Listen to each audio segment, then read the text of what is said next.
बिस्मिल्लाहिर्रहमानिर्रहीम। इस video lecture में first year physics chapter physical optics का topic diffraction of X rays by a crystal और इसी तरह से इस diffraction of X rays by crystal की कॉन्सेप्ट से ब्रेग्स लॉ भी इस वीडियो लेक्चर के अंदर डिस्कस करते हैं।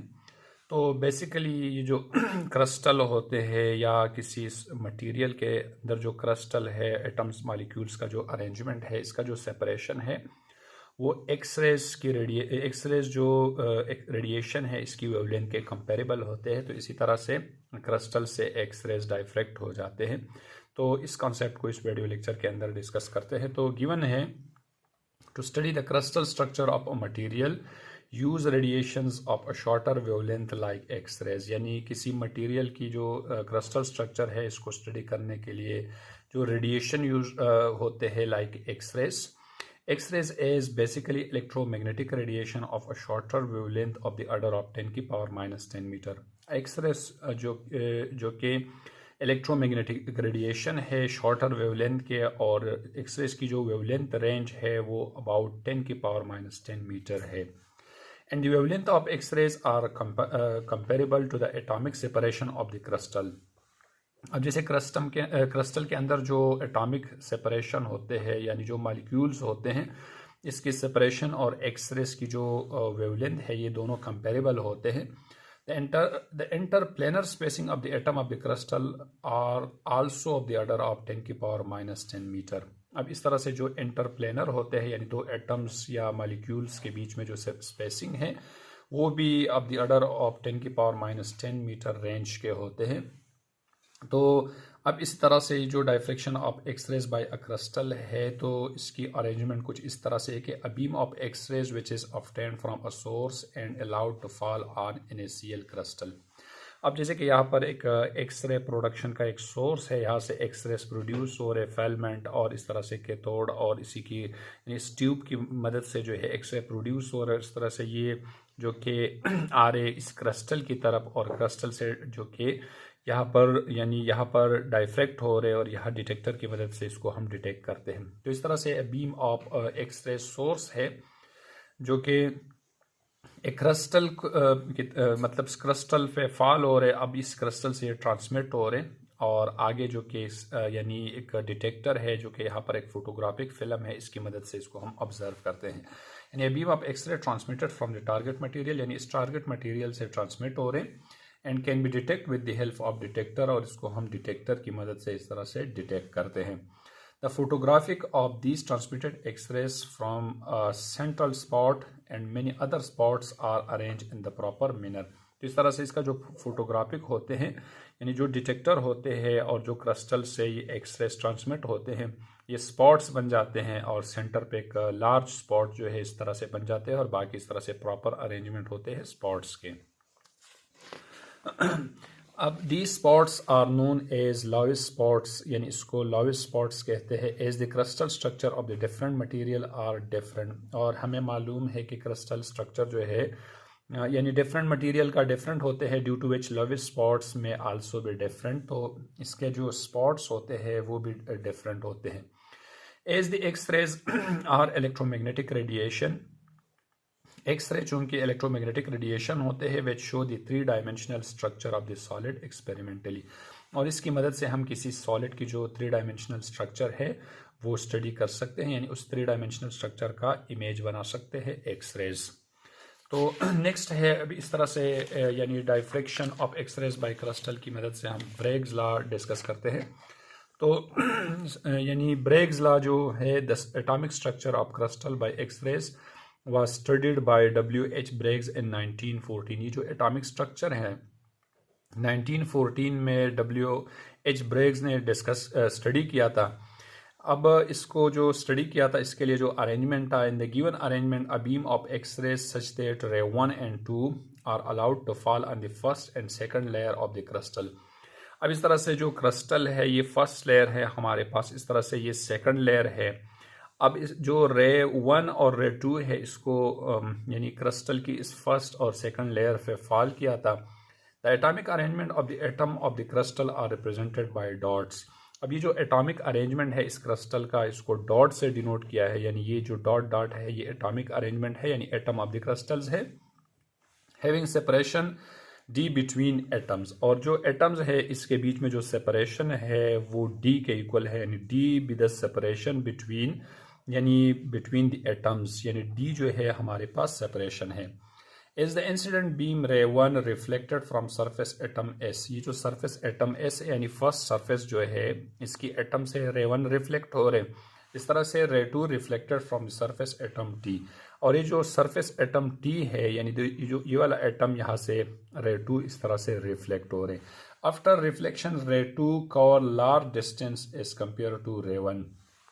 अगर डायग्राम पे अगर हम गौर कर दें तो रे टू जो है ज़्यादा डिस्टेंस तय कर रहे as compare to ray one. तो इस तरह से इन दोनों के पाथ में डिफरेंस है और इस पाथ डिफरेंस को इस डिफरेंस को हम पाथ डिफरेंस कहते हैं। The difference between them is known as path difference. इस तरह से इन दोनों के बीच में जो डिफरेंस था इसको पाथ डिफरेंस कहते हैं। To find the path difference we draw a perpendicular lines then we have. अब इस पाथ डिफरेंस को फाइंड करने के लिए जिस तरह से यहाँ पर ये यहाँ से यहाँ तक एक परपेंडिकुलर लाइन ड्रॉ किया, यहाँ से यहाँ तक एक परपेंडिकुलर लाइन ड्रॉ किया, तो इस तरह से हमारे पास जो है एक ट्राइंगल बना और दो ट्राइंगल बने, एक जो है परपेंडिकुलर पाथ इस तरह से बना था और ये सेपरेशन था हमारे पास यानी दोनों के, यानी ये जो परपेंडिकुलर ये एस यू इस तरह से ये एस यू और दूसरा जो है हमारे पास टी पॉइंट, इन दोनों के बीच में जो एंगल है थीटा, और इस तरह से एक परपेंडिकुलर लाइन जो है एस और वी के बीच में जो है एक परपेंडिकुलर लाइन बन गया था। ये दूसरा ट्राइंगल है हमारे पास, ये वही टी डिस्टेंस है। इस तरह से यहाँ पर अगेन हमारे पास एक एंगल बना यानी थीटा, यानी ये एस वी एन टी। तो इस तरह से अब अगर हम यहाँ पर गौर कर दे दोनों को, यानी ये जो रे वन है ये डायरेक्ट एटम जो एटम एस है इससे डायरेक्ट रिफ्लेक्ट हो रहे और इस तरह से रे टू यहाँ से यहाँ तक आ रहे और वापस जा रहे, यानी U T plus V distance जो है ये ज़्यादा तय कर रहे रे टू। तो यहाँ पर जो पाथ डिफरेंस होगा तो पाथ डिफरेंस यहाँ पर बराबर होगा path difference is equals to यानी U T plus T V के इक्वल होगा। So this is equation one, यानी ये बना हमारे पास इक्वेशन वन। इन दोनों रे के बीच में जो पाथ डिफरेंस है ये इसके बराबर है। जैसे कि रे वन जो है ये इस तरह से इस पॉइंट से यानी जो एस पॉइंट है यहाँ से रिफ्लेक्ट हो रहे हैं एस से, और जो रे टू है वो यू आके इस पॉइंट से जो टी पॉइंट है यही से रिफ्लेक्ट हो रहे हैं। तो अगर हम यहाँ पर गौर कर ले दोनों के बीच में जो है एक डिस्टेंस यानी एक चेंज इन डिस्टेंस है, इस तरह से ये पॉइंट जो है यू टी और वी, तो ये ज़्यादा डिस्टेंस तय कर रहे और ये जो रे वन है वो कम डिस्टेंस तय कर रहे। तो इन दोनों के बीच में जो पाथ डिफरेंस है वो बराबर होगा P dot D is equal to U T plus T V. अब इसी तरह से यानी ये यू टी जो है अब ये हमारे पास इस यानी देखिए यहाँ पर हमने एक लाइन ड्रॉ किया, अब ये बना हमारा यहाँ पर बेस है इस तरह से अब ये बन जाएगा हमारे पास इस तरह से यू टी जो है इसका बन जाएगा। तो यू टी जो है हमारे पास इसका यानी ये अब बेस बना, क्योंकि ये दोनों रे अब जो है बराबर है, इस तरह से ये भी बेस बना। अब ये परपेंडिकुलर बना और ये इस ट्राइंगल का हाइपोटेन्यूज, यानी ये यू टी हमारे पास परपेंडिकुलर है और एस टी जो है ये हाइपोटेन्यूज है और ये दोनों एटम्स के बीच में सेपरेशन है, यानी हाइपोटेन्यूज जो है यहाँ पर डी के बराबर है। तो सेम ये सिचुएशन है, यानी ये वाला लाइन जो है इस तरह से हमारा बेस, फिर ये जो है ये बन जाएगा हमारे पास यानी परपेंडिकुलर और ये बन जाएगा हाइपोटेन्यूज। तो इस तरह से फ्रॉम ट्राइंगल यानी दो ट्राइंगल बने यहाँ पर, एक जो है फ्रॉम ट्राइंगल, एक जो है एस यू टी, यानी अब हमें जो है परपेंडिकुलर यानी परपेंडिकुलर यू टी हमने यहाँ से इसकी वैल्यू हमें चाहिए और ये वाला साइड हमें मालूम है हाइपोटेन्यूज हमें मालूम है, वो सेपरेशन है दोनों एटम्स के तो डी के इक्वल है। तो इस तरह से जब हाइपोटेन्यूज और परपेंडिकुलर हमें मालूम है तो इस पर साइन थीटा अप्लाई कर देते हैं, तो साइन थीटा यहाँ पर बराबर हो जाएगा perpendicular U T divide by इस तरह से एस टी के इक्वल हो जाएगा और यू टी यहाँ पर बराबर हो जाएगा U T is equals to S T sine theta के इक्वल हो जाएगा, एस टी साइन थीटा के इक्वल हो जाएगा। और एस टी जो है यहाँ पर दोनों के बीच में सेपरेशन है एस टी अब बराबर हो जाएगा, जैसे कि एस टी यानी दोनों ये डी के इक्वल हैं, तो S T is equals to D, तो यहाँ पर हम इसको लिख सकते हैं कि U T is equals to D sine theta आ जाएगा। तो एक इक्वेशन हमारे पास ये बना, सो दिस इज इक्वेशन 2। इस तरह से अगर हम ये वाला ट्राइंगल कंसिडर कर देते हैं फ्रॉम ट्राइंगल, ये जो सेकंड ट्राइंगल है ट्राइंगल एस टी और इस तरह से वी, एस टी वी, तो एस टी वी ट्राइंगल को अब यहाँ पर साइन थीटा अगेन सेम इस सिचुएशन के रिस्पेक्ट से ये बराबर हो जाएगा sine theta is equals to perpendicular. तो परपेंडिकुलर जो है यहाँ पर टी वी परपेंडिकुलर है और हाइपोटेन्यूज जो है ये एस टी है, एस टी की वैल्यू यहाँ डी के बराबर है।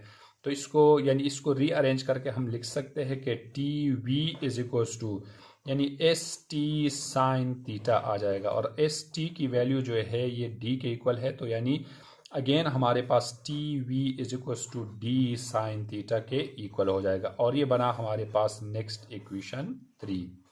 अब इस तरह से जो दो इक्वेशंस बने इक्वेशन 2 एंड 3, तो put equation 2 and 3, put equation 2 and 3 and equation 1, तो अगर इक्वेशन 1 के अंदर इसको हम रिप्लेस कर देते हैं तो हमारे पास आ जाएगा यानी part difference is equals to P dot D is equals to यानी D sine theta plus D sine theta आ जाएगा। तो दोनों को ऐड करके हमारे पास पार्ट डिफरेंस बराबर हो जाएगा P D is equals to two D sine theta आ जाएगा। और लेट्स सपोज ये बना इक्वेशन 4। अब फॉर कंस्ट्रक्टिव इंटरफेरेंस, अब अगर ये दोनों वेव यानी ये दोनों एक दूसरे को सपोर्ट कर रहे तो कंस्ट्रक्टिव इंटरफेरेंस होगा।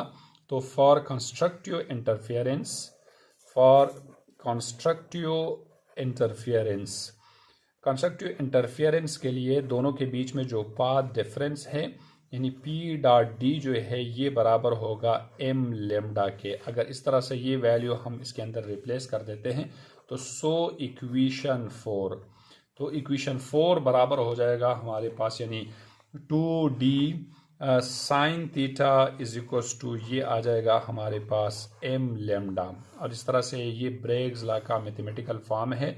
So this is equation 5। Equation 5 represent the mathematical form of Bragg's law.